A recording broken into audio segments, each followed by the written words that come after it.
Hi folks, and welcome to week 12 in our chemistry class.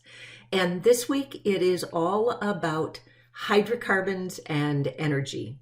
Now, we've been talking about energy, potential energy and kinetic energy. This week we're going to talk about some chemical potential energy, specifically the kind of kinetic energy you get out of hydrocarbons. Now, hydrocarbons are made up of just hydrogen and carbon molecules, and there are lots of them.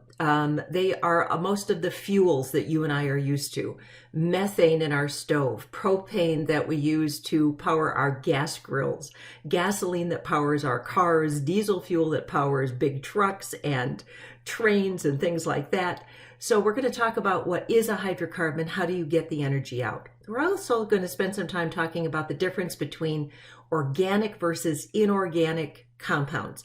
The term organic is thrown around when people want to talk about an organic product versus an inorganic product. Well, in chemistry, all organic means is it contains the element carbon. And so it is used incorrectly in a lot of advertising.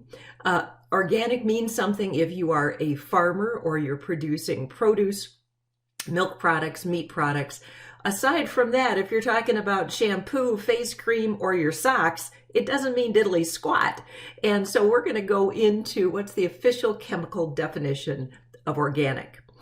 Then we're going to get into calculating some bond energy. How actually can a chemist determine how much energy is in a methane molecule, which is in your gas stove, which is tiny, tiny, tiny, versus a diesel molecule, which is really big and long. And that's why you use this to boil water and this to power a big multi-18-wheeler truck. We're going to talk about catalysts. Catalysts are things that speed up a chemical reaction by changing the pathway or the mechanism of the reaction. And we're going to talk about activation energy. Activation energy is a little bit of a kick that gets a reaction started. My favorite example of that is lighting a match. If you have a book of matches, and you've got the match and the back of the book and they're sitting next to each other, you also have oxygen in the air and you have everything you need, but it doesn't light. What do you need? You need to strike the match. And that little striking the match provides that tiny little bit of friction, which is the heat, which is the activation energy, which makes that reaction go. So a fun-filled week, lots of interesting things from gasoline to catalysts. And so enjoy, have a super week, and we'll see you next time. Bye-bye.